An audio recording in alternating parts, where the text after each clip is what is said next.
કાયા થોડી નાની પણ વિચારો હિમાલયના સર કરે તેવા વડોદરા શહેરના યુવાને આજે વધુ એક મોટિવેશનલ વ્યક્તિને ગુમાવ્યા છે.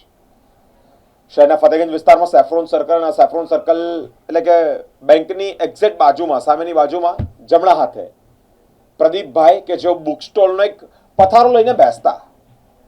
આ કેવળ બુકો નહોતી, જીવનમાં જીવવાની તાકાત, જીવનમાં આવતા સંઘર્ષોને કેવી રીતે તમારે ફેસ કરવાના છે, કયા સમય પર તમારે કેવી રીતે અલગ અલગ પરિસ્થિતિઓને ટેકલ કરવાની છે.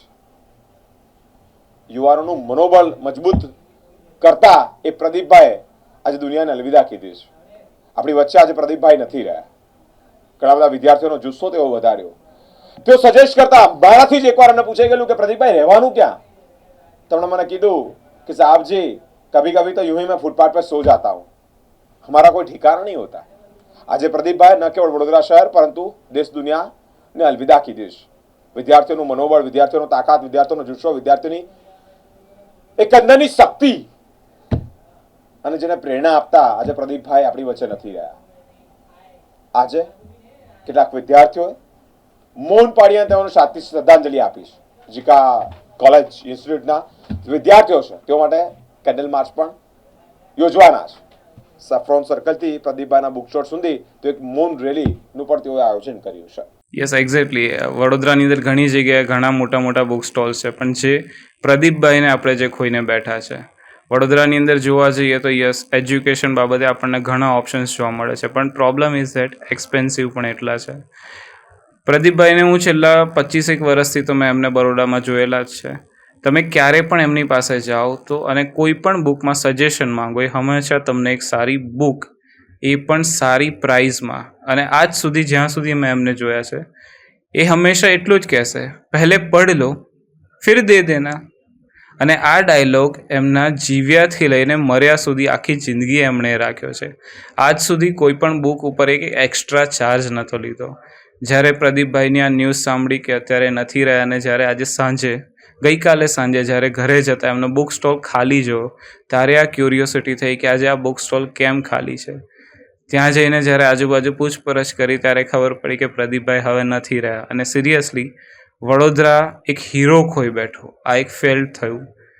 હોઈ શકે છે કે મને નથી ખબર પ્રદીપભાઈ ક્યાંથી હતા, બટ એ જ્યાંથી પણ હતા એમની પાસે જે નોલેજ હતું, જે પેશન્સ હતું, અને એક શ્યોરિટી એ પણ હતી કે એમના સ્ટોલમાં જેટલી પણ બુક્સ હતી એ બધી બુક્સ એ જાતે વાંચતા હતા. મને નથી ખબર એમનું એજ્યુકેશન શું હતું, પણ તમે કોઈ પણ બુકનો કોઈ પણ ક્વેશ્ચન કોઈ પણ પેજ સાથે એમને પૂછો, એ તૈયારીમાં તમને આન્સર આપતા હતા. તમારી લાઈફમાં કોઈ પણ પ્રોબ્લેમ છે એમને માત્ર તમે શેર કરો, અકોર્ડિંગ ટુ ધેટ પ્રોબ્લેમ એ તમને ઓથર અને બુક સાથે સજેસ્ટ કરશે.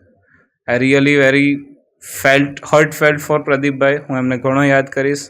એમણે મને જિંદગીમાં બહુ હેલ્પ કરી છે બુક્સ બાબતે. વી રિયલી મિસ યુ પ્રદીપભાઈ. આજે સાંજે શું કાર્યક્રમ રાખવામાં આવ્યો છે? આજે સાંજે ફતેગંજ સેફ્રોન ટાવરથી લઈને પ્રદીપભાઈના બુક સ્ટોલ સુધી એક કેન્ડલ માર્ચ આયોજિત કરેલી છે. પોસિબલ છે કે થાય એટલા લોકો અમે એમને એક સારો, ભગવાનને પ્રાર્થના કરીએ કે એમને સારો હવે જન્મ આપે કે અવતરણ આપે, જે પણ છે અમારાથી જે બેસ્ટ પોસિબલ થશે અમે કરવા માંગીએ છીએ એમની માટે. આપનું પરિચય?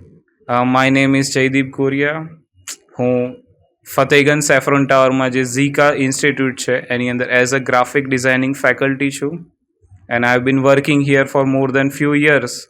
And yes, I am Barodian. હું ભણેલો પણ MSUમાં જ છું, તો MSUની લીધે પ્રદીપભાઈને હું ઘણો સરખી રીતે ઓળખું છું.